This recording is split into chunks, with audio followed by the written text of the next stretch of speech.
Inilah Gorissa dan TV, membaca Indonesia dengan 3 metode.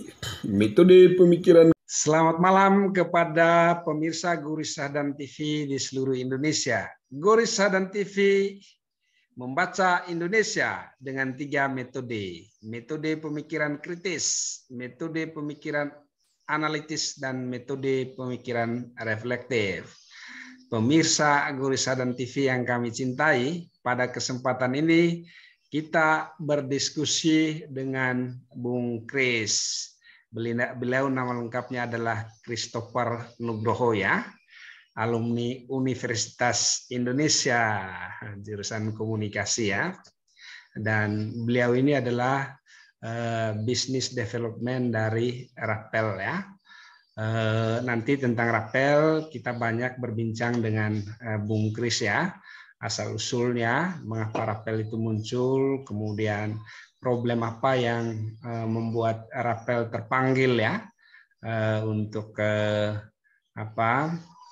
mengatasi problem sampah di Indonesia. Dan yang paling penting pada saat ini dengan Bung Kris kita berbincang-bincang tentang Rappel menginspirasi Indonesia, dan kedengarannya Rappel ini mau melebarkan sayap ke wilayah Bali ya. Kalau Jawa kayaknya sudah cukup ya. Ini mau melebar ke Bali, dan kita mendengarkan secara langsung dari Bung Kris ya. Waktu kita ada sekitar 30 menit ya. Kita beri kesempatan kepada Bung Kris untuk menyapa pemirsa Gorissa dan TV terlebih dahulu, kemudian memperkenalkan diri, baru kita masuk kepada Rappel menginspirasi Indonesia. Silakan Bung Kris. Terima kasih Bung Goris. Saya biasa memanggilnya Prof. Goris. Biasa aja Bang. Selamat malam kepada pemirsa Gorissa dan TV. Saya Christopher Nugroho, Business Development Rappel. Rappel ini sebuah aplikasi, singkatannya Rakyat Peduli Lingkungan. Rakyat Peduli Lingkungan ya. Sip.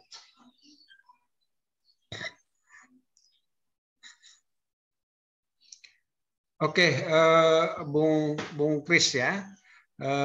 Apa sih yang menyebabkan Rappel itu terpanggil ya untuk membuat sebuah aplikasi ya yang secara khusus misalnya di samping kepedulian yang tinggi terhadap lingkungan ya, tentu saja program sampah ya yang dimiliki oleh Rappel itu bagaimana ceritanya? Baik, Bung Goris, Rappel ini lahir dari adanya suatu keprihatinan dari kami melihat permasalahan lingkungan, khususnya permasalahan sampah. Sebagaimana kita ketahui, kalau di kota-kota besar di Jawa, ini kita mendengar bahwa yang namanya TPA, tempat pemrosesan air, sekarang berubah menjadi tempat pembuangan air sampah. Rata-rata kondisinya sudah penuh. Nah, mengapa TPA itu cepat penuh? Karena pola di dalam menangani sampah selama ini itu adalah sampah dari rumah tangga, dari berbagai sumber, dari tempat-tempat usaha, itu dicampur begitu saja, dibuang, kemudian dijemput, diangkut oleh petugas kebersihan, terus kemudian dikirim dengan kendaraan truk ke TPA, dan dengan pola yang seperti itu, maka dipastikan TPA-nya akan cepat penuh, mengingat yang pertama bahwa jumlah penduduk, terus juga meningkatnya taraf ekonomi masyarakat itu dari tahun ke tahun juga terus meningkat, sehingga jumlah sampah yang dihasilkan juga akan terus naik. Nah, kami Rappel melihat bahwa sungguhnya ada hal yang bisa kita kontribusikan dalam rangka untuk mengurangi sebanyak-banyaknya sampah yang dibuang ke TPA itu. Caranya adalah dengan melakukan pemilahan sampah sejak dari sumbernya. Jadi inilah salah satu solusi yang bisa dikatakan terbaik untuk mengurangi jumlah timbulan sampah yang dihasilkan oleh masyarakat setiap hari. Sampah ini kalau Bung Goris lihat sebenarnya kan kita bisa bedakan menjadi sampah organik dan anorganik. Yang organik itu sampah misalkan dari sisa-sisa makanan, bahan-bahan masakan di dapur yang tidak ikut diolah, itu semuanya adalah sampah organik dan itu masih bisa terurai ketika itu kita buang atau kita timbun di dalam tanah, itu bisa terurai. Tapi ada juga sampah anorganik. Ini sampah yang tidak bisa terurai. Nah, sampah jenis inilah yang berpotensi untuk mencemari lingkungan. Mengapa? Karena tidak bisa terurai. Seperti plastik, botol-botol plastik, botol-botol beling, lalu juga logam, bahan-bahan multi-layer, itu semuanya tidak bisa terurai kalau kita buang begitu saja. Sehingga ini sesungguhnya harus dipisahkan dan ini bisa kemudian dikirim ke pabrik-pabrik daur ulang sesungguhnya. Karena banyak sekali pabrik daur ulang yang membutuhkan bahan baku dari sampah anorganik. Persoalannya kemudian bagaimana menghubungkan antara sumber sampah. Sumber sampah ini kita semua, Bung Goris, di rumah kita setiap hari menghasilkan sampah, maka kita, rumah tangga kita, rumah kita, tempat usaha kita, kantor kita, semuanya adalah sumber sampah. Bagaimana kemudian kita semua sebagai sumber sampah itu bisa terhubung dengan industri daur ulang, khususnya terkait dengan sampah anorganik tadi. Maka disinilah kemudian Rapel hadir untuk memberikan sebuah alternatif solusi. Rapel merancang sebuah sistem bagaimana sumber-sumber sampah kita semua sudah melakukan pemilahan, kemudian sampah yang sudah dipilah itu kemudian bisa dijemput, diambil di tempat kita masing-masing, dan dalam hal ini Rapel adalah sebuah aplikasi yang juga bermitra dengan para kolektor. Nah, kolektor itulah yang akan menjemput sampah anorganik yang sudah dipilah. Nah, sampah itu karena sudah dipilah, tentu saja Rapel memberikan apresiasi, memberikan reward kepada pengguna aplikasi, sehingga sampah yang dijemput itu diberi harga, diberi nilai. Dan harganya itu tercantum di aplikasi Rapel, dan kemudian oleh kolektor dihitung nilainya, ditimbang, dan kemudian dibayar dengan Rapel saldo. Nah, Rapel saldo itu kemudian dalam jumlah tertentu bisa diredeem menjadi saldo GoPay. Nah, kemudian oleh mitra kolektor, sampah anorganik yang sudah dijemput tadi dibawa ke gudang Rapel. Kita mendirikan gudang di beberapa lokasi, Bung Goris, termasuk di dekat rumah Bung Goris sendiri, di Sleman, ada satu gudang kami di Jogja, kemudian di Semarang, di Solo, tepatnya di Colomadu, kemudian di Tangerang, dan sekarang juga dalam persiapan untuk dibuka layanan di Bali. Nah, gudang ini kemudian akan melakukan pemilahan lebih lanjut.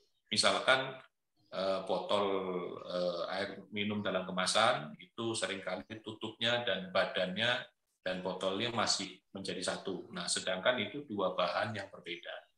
Nah, di tempat kami di gudang Rapel itu dipisahkan dan kemudian dikirim ke pabrik daur ulangnya masing-masing. Jadi inilah sistem kerja Rapel, bagaimana ketika kita mengajak, mengedukasi setiap warga masyarakat, setiap pengguna aplikasi untuk melakukan pemilahan, kemudian sampahnya dijemput, dan kita menghubungkan dengan pabrik-pabrik daur ulang.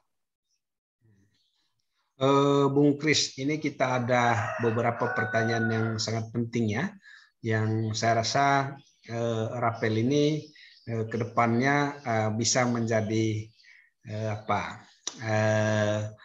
istilahnya inspirasi lah bagi semua warga negara ya.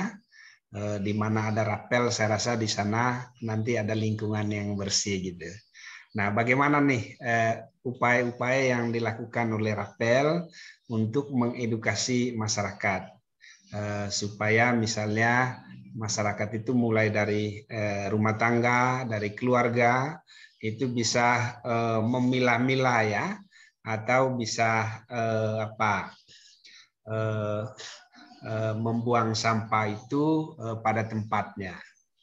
Jadi tidak ini kan masih ada ya di beberapa tempat di Jogja di mana masyarakat itu kalau kita pagi-pagi itu ada kita selalu menemukan orang membawa kantong plastik, kemudian membawa karung plastik ya, di mana di dalamnya berisi sampah dan mereka kadang-kadang membuang di sungai, kemudian membuang di pinggir jalan, di tempat-tempat yang tidak istilahnya tidak digunakan ya, tanah-tanah kosong, atau juga ada saya lihat juga di sana ada padi, kemudian ada jagung, kemudian masyarakat ini pagi-pagi keluar dari rumahnya kemudian membuang sampah ke tempat orang. Nah, bagaimana supaya misalnya mereka menyadari bahwa lingkungan yang sehat itu punya pengaruh yang sangat besar ya untuk kehidupan yang lebih baik lah. Baik, Bung Goris. Jadi dalam pandangan rapel dan juga pengalaman kami sejauh ini, sejak tahun 2019, sejak diluncurkannya aplikasi rapel ini, kami melihat bahwa permasalahan sampah ini hanya bisa diselesaikan ketika semua stakeholders, ketika semua pihak itu terlibat. Dalam hal ini tentu saja warga masyarakat, selain itu juga dari dunia usaha, dan tentu saja pemerintah dan masyarakat sendiri juga terdiri dari lembaga-lembaga swadaya masyarakat, lalu kemudian juga ada lembaga-lembaga sosial, lembaga keagamaan, tokoh-tokoh masyarakat. Itu semuanya harus terlibat.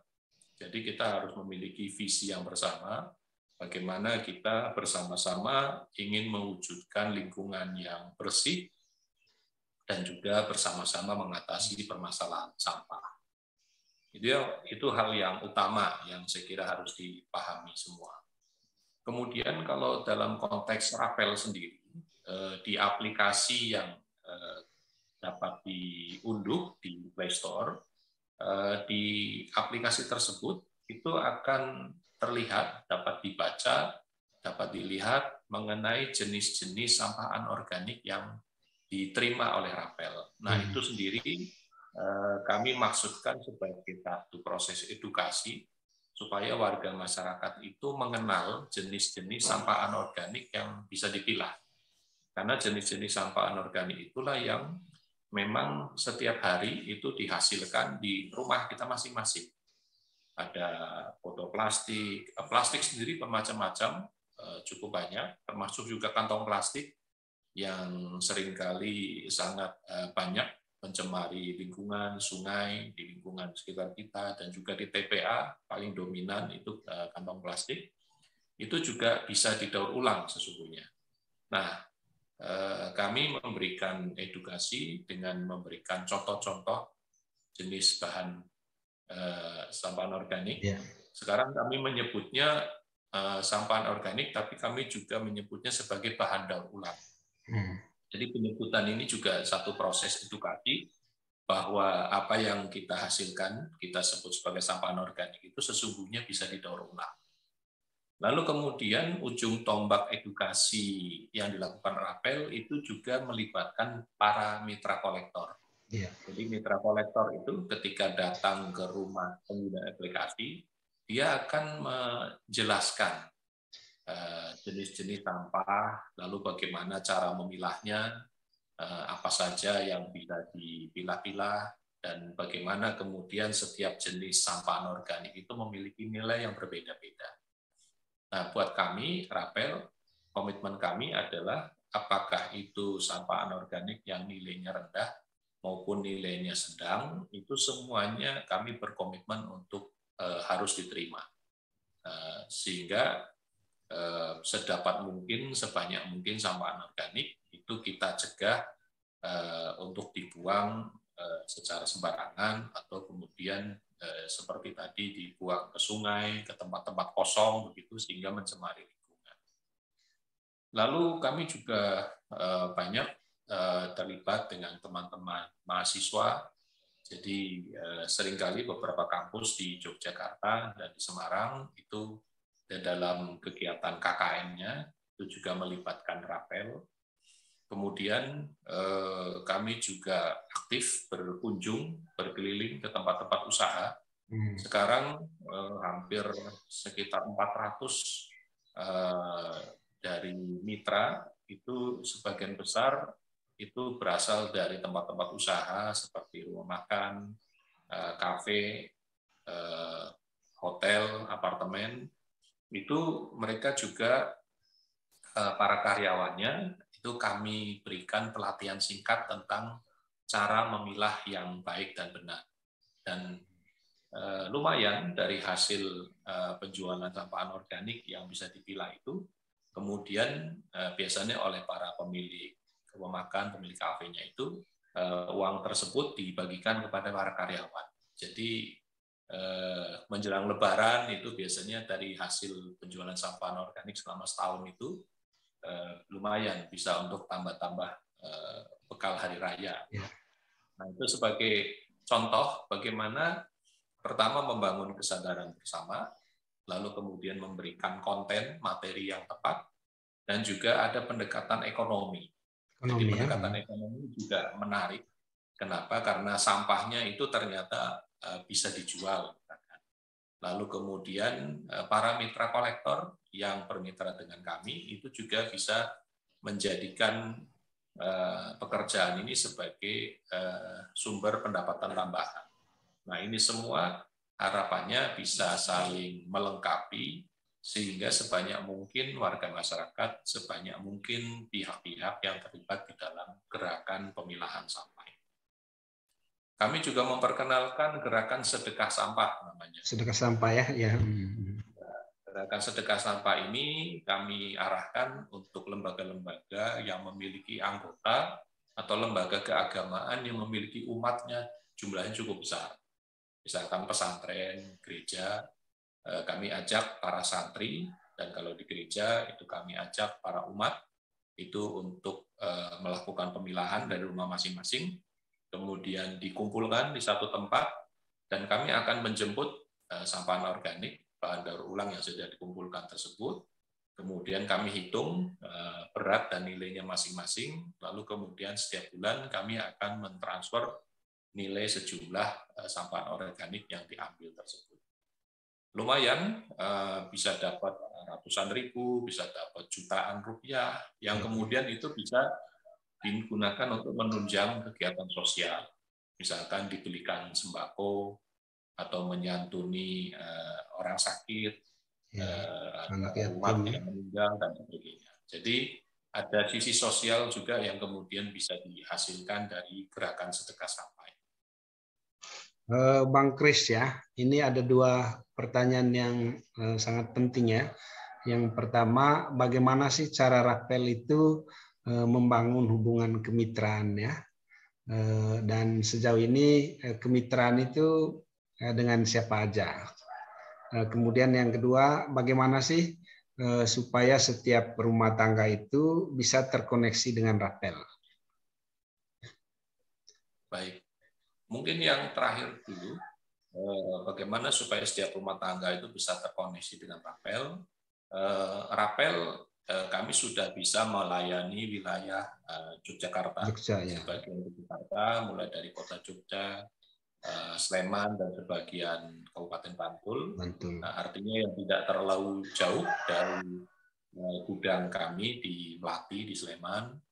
Kemudian juga di Kota Semarang dan juga di wilayah sekitar Kota Solo, itu semuanya sudah bisa kami layani, dan sampah anorganik yang dipilah oleh warga masyarakat itu bisa dijemput oleh mitra kolektor kami. Nah, tentu saja harus mengunduh terlebih dahulu aplikasi yang ada di Play Store, aplikasi Rapel. Kemudian di situ nanti setiap sampah anorganik yang sudah dipilah itu bisa difoto dan diupload di aplikasi itu, dan mitra kolektor dalam radius 5 km yang ada di wilayah tersebut nantinya akan menghubungi dan akan janjian dengan Bapak Ibu untuk melakukan penjemputan. Kemudian kami banyak sekali bermitra dengan pihak-pihak. Yang pertama dengan pemerintah daerah sendiri, kalau sesuai dengan peraturan perundang-undangan bahwa kewenangan permasalahan sampah itu kan adanya di tingkat kabupaten kota. Maka di setiap wilayah, di Provinsi DIY sendiri, kemudian di Semarang dan juga di Solo Raya, itu kami berkomunikasi dengan pemerintah daerah, dan khususnya dalam ini adalah Dinas Lingkungan Hidup. Kami sendiri sering dilibatkan di dalam kegiatan-kegiatan sosialisasi dan juga diminta terlibat di dalam pendampingan bank sampah. Saat ini puluhan bank sampah itu sudah menjadi mitra Rapel. Jadi ketika bank sampah itu sudah aktif melakukan pemilahan dan pengumpulan sampah anorganik, kemudian kami yang akan melakukan penjemputan secara rutin. Saat ini jumlahnya sudah lebih mungkin hampir 100 bank sampah yang bekerja sama dengan Rapel. Kemudian dengan sekolah-sekolah, cukup banyak sekolah-sekolah yang cukup aktif melakukan edukasi kepada murid-muridnya dan juga kampus kepada mahasiswanya terkait dengan lingkungan dan pemilahan sampah. Dan dalam hal ini kami dilibatkan di dalam proses sosialisasinya. Jadi tim Rapel itu hadir sebagai trainer untuk memberikan pelatihan singkat. Kemudian dengan lembaga-lembaga sosial, dengan LSM, dengan Badan Usaha Milik Desa, BUMDes, kami juga bekerjasama. Kemudian dengan lembaga keagamaan, dengan pesantren, gereja, dan lain-lain. Termasuk juga dengan badan-badan usaha, khususnya seperti kuliner, rumah makan, kafe, restoran, hotel, apartemen, itu juga kami bekerja sama untuk memberikan edukasi kepada para karyawannya. Dan setelah sampah anorganiknya itu dipilah, kemudian kami melakukan penjemputan. Nah, ini semualah yang kami lakukan setiap hari di kota-kota di mana Rapel sudah hadir. Kami juga sudah hadir di wilayah Tangerang, di Tangerang Selatan dan di dekat Kabupaten Tangerang sini. Jadi kami juga sudah mulai sejak akhir tahun lalu melayani wilayah Tangerang. Oke, Bang Kris, pertanyaan terakhir nih, apa kira-kira pesan yang disampaikan oleh Rapel untuk Indonesia yang bersih ya, untuk lingkungan yang sehat, dan juga untuk masyarakat yang punya kesadaran terhadap sampah, tidak sebagai masalah lagi, tetapi justru sebagai solusi kesulitan ekonomi ya. Baik, yang pertama secara prinsip bahwa kita semua sebagai bagian dari pihak yang menghasilkan sampah, sumber sampah, maka sesungguhnya sampahku adalah tanggung jawabku. Jadi itu prinsipnya, bahwa setiap hari kita menghasilkan sampah dan sedapat mungkin kita mengelola sendiri sampah yang kita hasilkan. Yang anorganik itu bisa kita pastikan supaya bisa terhubung dengan pabrik-pabrik daur ulang. Kemudian sampah organik untuk seperti sisa-sisa sayuran, sisa-sisa potongan buah, itu bisa kita olah menjadi ekoenzim misalkan. Kemudian kalau di halaman sekitar rumah kita itu masih ada halaman yang cukup terbuka, kita bisa melakukan kegiatan pengomposan dari sampah organik yang kita hasilkan, sehingga dari rumah kita masing-masing sangat minim, sesedikit mungkin sampah yang nantinya bisa dibuang ke TPA. Jadi dengan ini semua, maka kita bisa mengurangi permasalahan sampah dan lingkungan yang ada. Kemudian dari pengelolaan sampah anorganik ini juga kita ikut memberikan sumbangsi kepada terbukanya lapangan kerja baru. Sebagai contoh, misalkan di Rapel sendiri saat ini bekerja lebih dari 30 orang staf, dan juga melibatkan hampir 100 mitra kolektor. Artinya ini sebuah kegiatan ekonomi yang cukup berdampak, dampaknya sangat positif di dalam meningkatkan pendapatan dan juga membuka lapangan kerja. Oleh karena itu, kami mengajak sebanyak mungkin pihak-pihak untuk semakin peduli terhadap permasalahan lingkungan, permasalahan sampah, dan dengan bersama-sama maka kita pasti bisa mengatasi permasalahan sampah yang ada di sekitar kita. Bang Kris bisa menggunakan waktu terakhir ini untuk mengedukasi masyarakat bagaimana caranya supaya mereka bisa menginstal aplikasi Rapel di Play Store. Ya, sebenarnya kalau untuk aplikasi itu